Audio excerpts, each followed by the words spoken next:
katambak at good afternoon, good afternoon, good afternoon, good afternoon, magandang hapon. At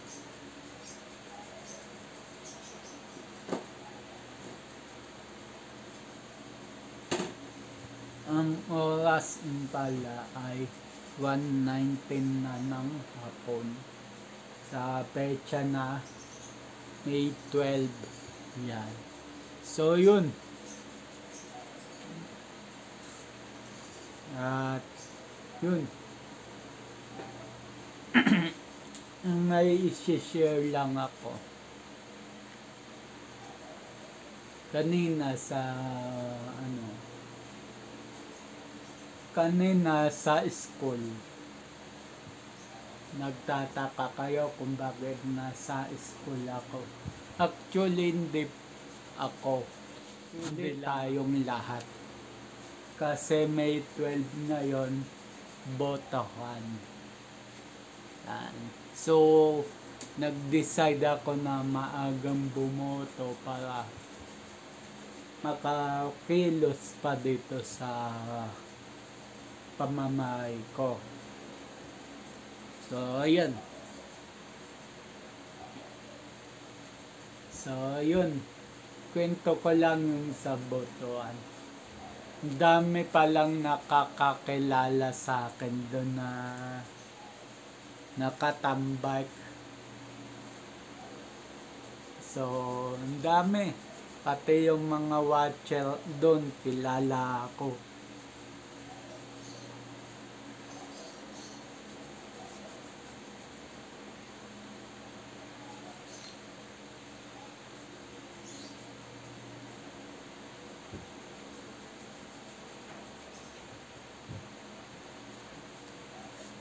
Ito, share ko lang. Yung yung sa FB naman to, nag-comment lang ako sa isang page na kung saan ay sangkot yung Lady Rider. Nag-comment lang ako dun ng mabuti. At yung nag-comment na yun kung saan ako nag-comment, nag-reply siya sa comment box ko na dapat dyan hindi patawarin. So yun ang labas. So kwenta ko lang. So kanina nagkita kami sa botohan. Napag-alaman ko na tiga Pasacola pala siya. So nag-usap kami personally. Piniliwanag ko kung bakit ako ganun sa comment section. May kasalanan na ang isang tao. Mas pinipili ko pa magpatawad. So, yun. Sinabi ko yung nasa loob ko. At naunawaan niya ako.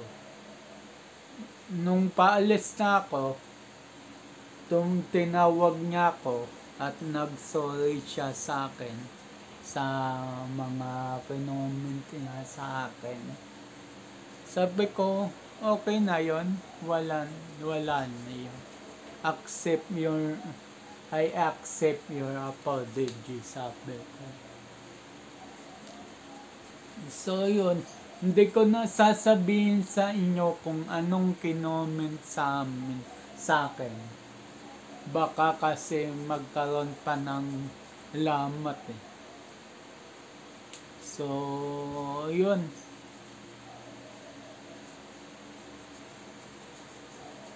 So, kanina nagkita kami sa botohan. Yun nga, nag-sorry siya sa akin.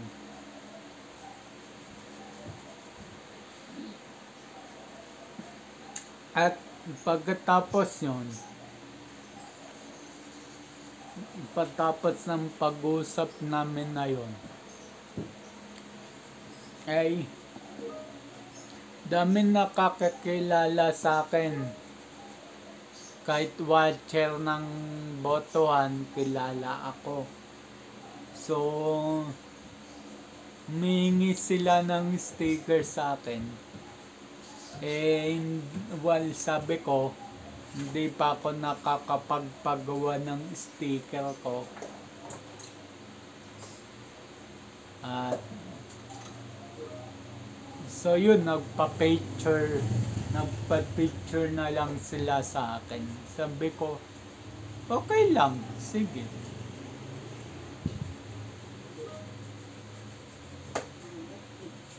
So, siguro nakakakilala sa akin dun bilang katambay. Mga nasa 5 or 6. So, yun. Yun lang, na-share ko lang. At dito na ako sa araw-araw na daily routine ko, yung pag-uulong. Pero, magpupuno muna ako ng tubig inumin bago ako mag-ulong. So, ayun.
So yun mga katambay, at okay na. So yun, okay na, puno ng aking tubig. Nag-iisa lang yun tubigan ko. So ito naman isa, inuman ko kasi ang init. So, buksan ko lang yung electric pan ko.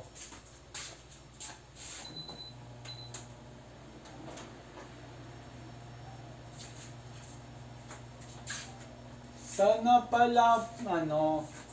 pala ni-screenshot ko yung comment para napakita ko rin. Pero, wag na. Lang eh.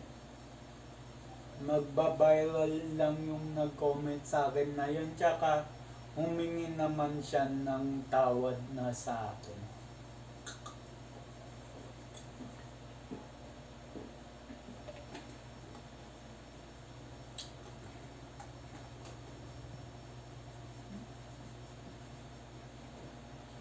So sabi ko, ayos na yon. Sabi ko, sa susunod, ingat-ingat na lang.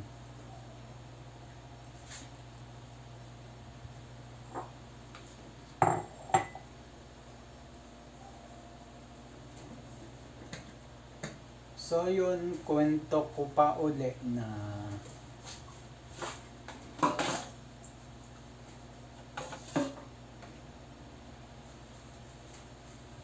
ito, kwento ko uli yung na kung natatandaan nyo, yung kwento ko sa inyo na magdodonate sana ako ng dugo. Hindi na to daw. Gawa nga ng mataas ang white blood cell ko. Trinay ko uli.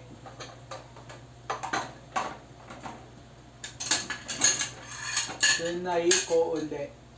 Ang sabi sa akin ng nurse, sabi niya sa akin, sir, mga 7 days pwede ka na mag-donate ng dugo, sabi sa akin. Sabi ko, sige po.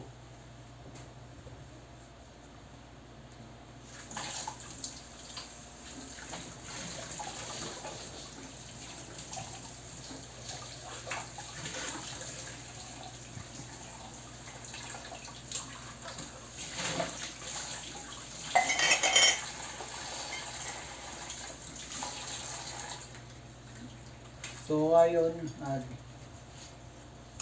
medyo mainit.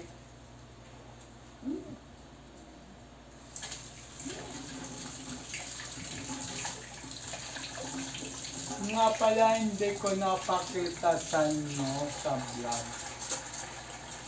Naka-charge ngayon si Lolo Bik Bik, ang aking e-bike na ERBS version 1. Yan.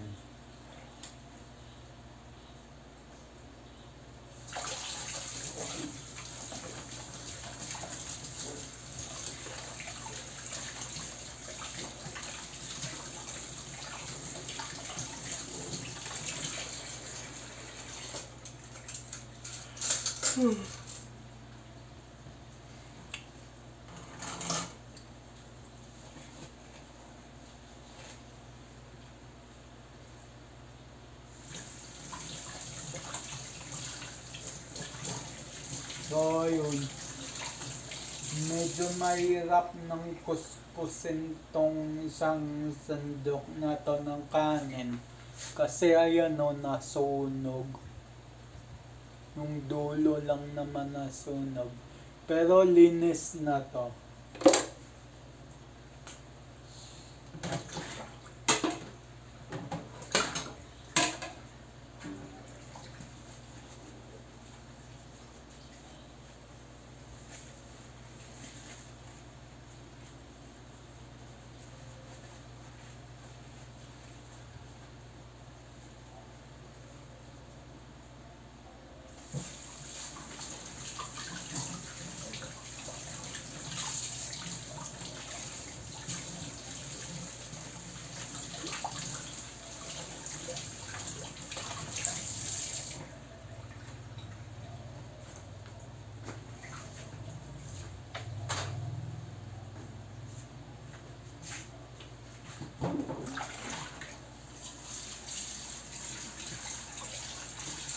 So, konti lang to yung hugasin.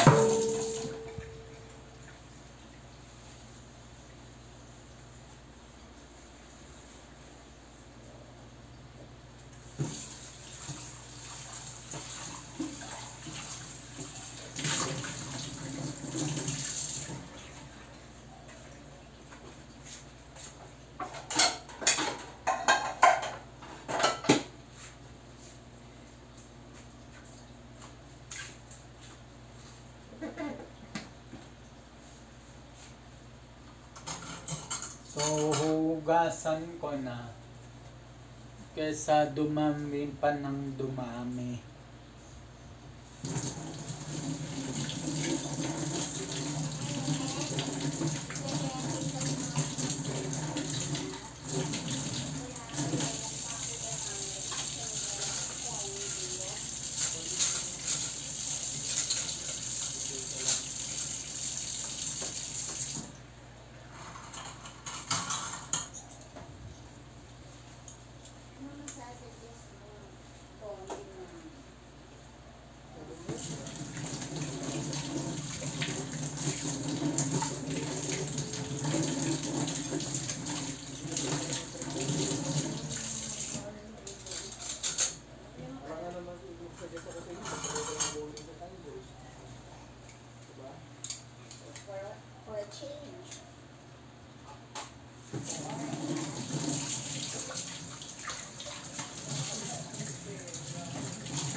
So, yung mga katambay, patapos na ako sa plato.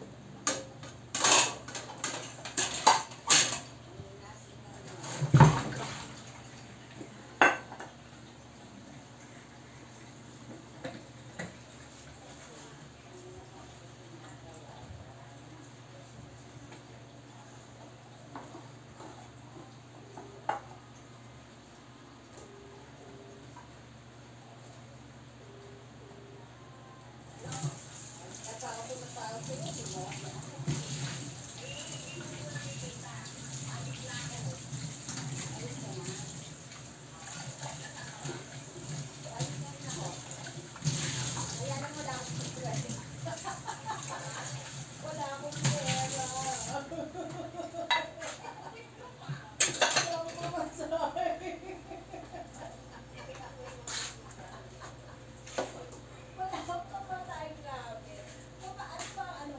Ano bang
So, yun mga katambay at tapos na.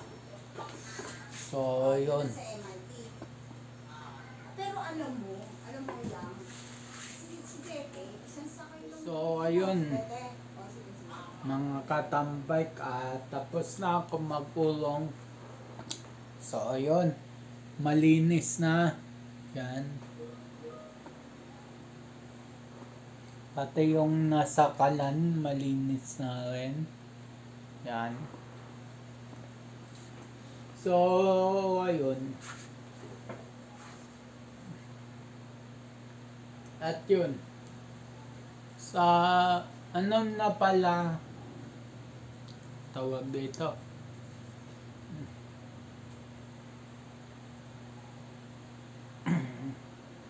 Yung paglabas ko pala ng school, kung saan ako bumoto. Pati pala yung ano, pati pala kababayan natin mga kapulisan. Kilala ako sa ano, sabi nga sa akin ng isang pulis na babae, "Sir, diba kayo yung nasa YouTube, yung katambike?" Sabi ko, "Oo, ako nga po."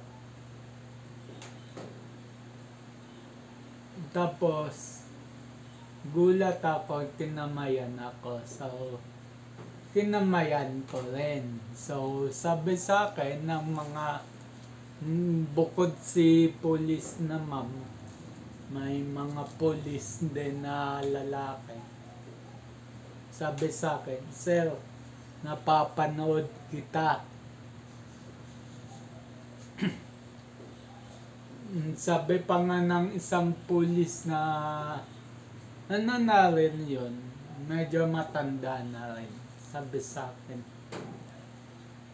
"Sir, yung anak ko, sir, napapanood ka."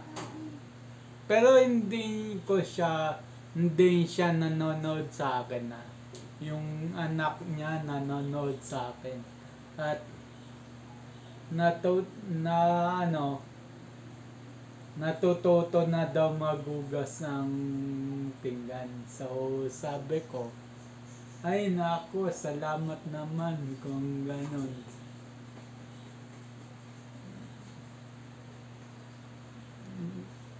Yung tipong maraming nakaka-inspire din sa mga content. So, lalo akong nabubuhayan ng loob na gumawa ng mga maraming content kasi ang dami kong tawag dito na-inspire na tao. Ay, nako, yun. So, yun.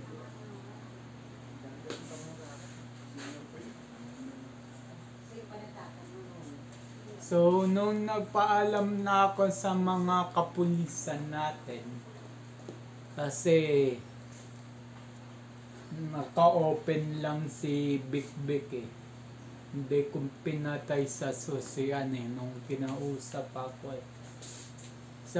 Nung pagpaalam ko, sabi sa akin ng isang pulis, medyo mabago-bago pang pulis yun. Sabi sa akin, "Sir, more contents to come." So, nangiti ako doon sa term na yon.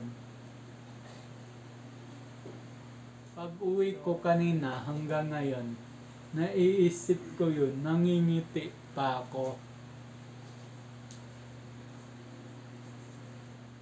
Yun.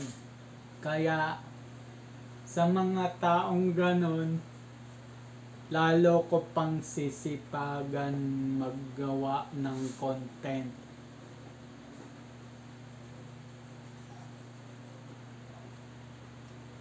Kasi may mga batang nanonood pala sa akin. So, yun.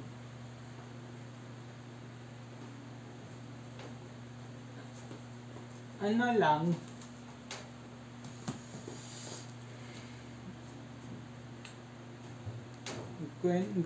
nakwento ko lang yun.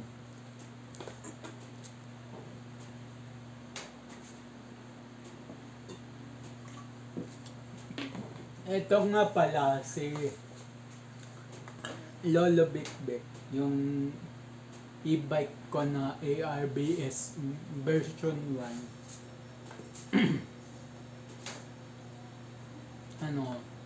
Pag uwi ko, pag akyat ko ng ahonin, may ahonin kasi dito sa amin, pauwi sa amin. Pag ko, gulat ako, nagbe-blink na yung battery sign ko. Tapos, hindi naman malakas yung medyo dumadamba-damba talon. Mahina lang, sabi ko. Oops, kailangan kong nang i-charge kasi mahina na yung battery.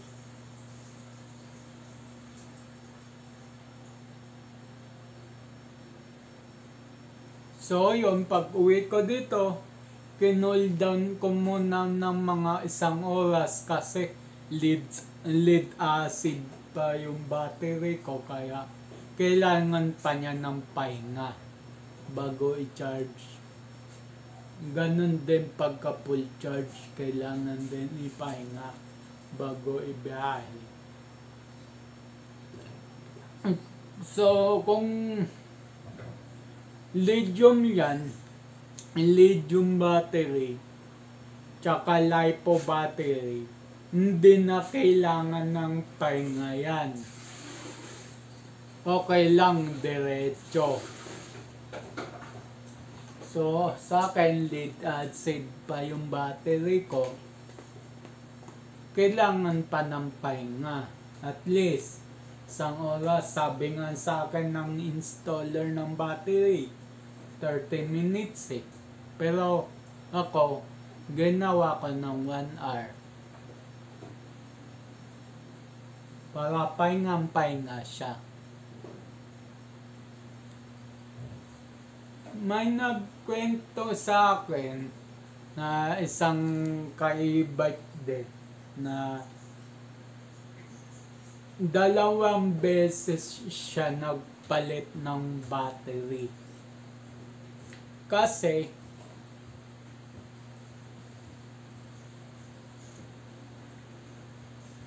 yung 30 minutes na cool down na sinabi sa kanya, hindi niya nasunod.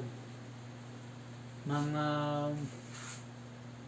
after charge, pinapatakbo niya daw mga 2 second, 3 second. So, nabahala na ako dun. So, sabi ko, ano nangyari? Tugon naman sa akin, wala pang 1 buwan, lumobo baterya niya. Ganon siya every charge niya, hindi niya pinapahinga eh. So, lumobo battery niya. So, pinapalitan niya, bago pa yung e-bike. Bago pa. Brand new pa yung e-bike. Pati battery brand new. Ganon ang ginawa niya, walang pahinga. So, sabi ko, ano nangyari sa pangalawang battery? Sabi niya, ganon din daw. Yun naman, mas tumagal ng 1 buwan yung battery bago lumobo. So, Ganun din, hindi niya napapahinga dahil aligaga, minamadali,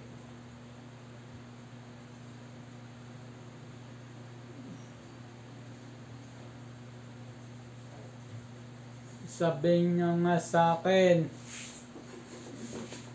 hindi daw napapahinga kasi panay gamit daw yung mga tao sa bahay nila. Bunot ng charger, hindi pinapahinga, pandal na. So, hindi na ako umimik nun. Kasi alam ko na. Pero 2 buwan siya bago lumobo din battery. So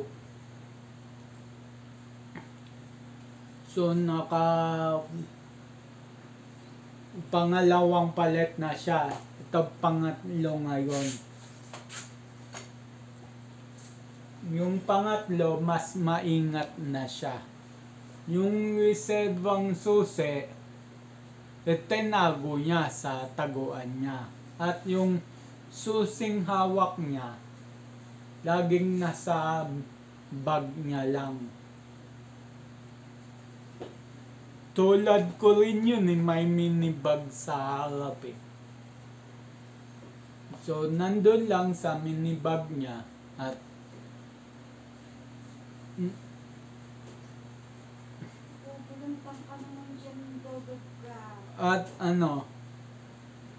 bawat minamadali daw siya ng teka lang mga katambay. So, ayun mga katambay, mabalik tayo sa kwento. Yung about sa nagdadamot na siya, miski sa kapamilya niya. Bawat minamadali siya sa charge, nagagalit na siya. Sinusungitan niya na, nagagalit siya. Kumbaga, madalit sabi, nagdadamot na siya. So,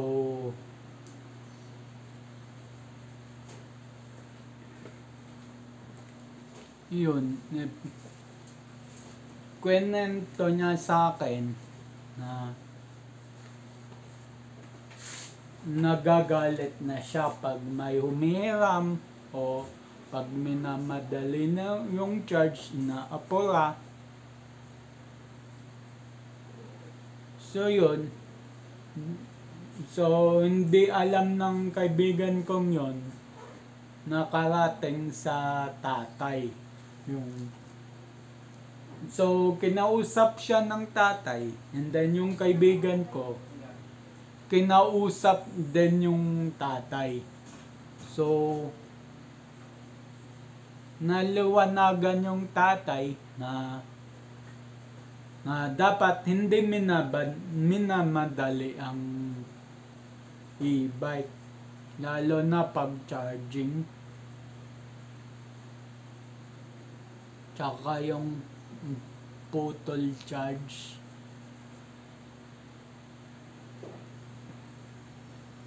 So yun, pinaliwanag niya lahat sa tatay niya. Naunawa naman. Pero yung yung galit, ako sa tingin ko hindi dapat eh. Paliwanagin mo lang ng maayos. Ako kuha naman sa pagpapaliwanag. Simulan yun, nung nagalit na siya, pangatlong battery niya na kasi ngayon. Ngayon, tumagal na sa kanya ng 3 taon yung pangatlong battery niya na yun. So, i-update ko kayo kung mas tatagal pa yung battery niya ngayon dahil sa mga ginagawa niya ngayong pagdadamot, nagagalit. So, update ko kayo tungkol dun. So, yun mga katambay. So, yun mga katambay, dito na ako magpapaalam. Yan. Ang oras natin ay 2 o'clock na ng hapon. So, ayun. Abang-abang na lang sa next vlog. Keep safe everyone. God bless. And then, bye-bye.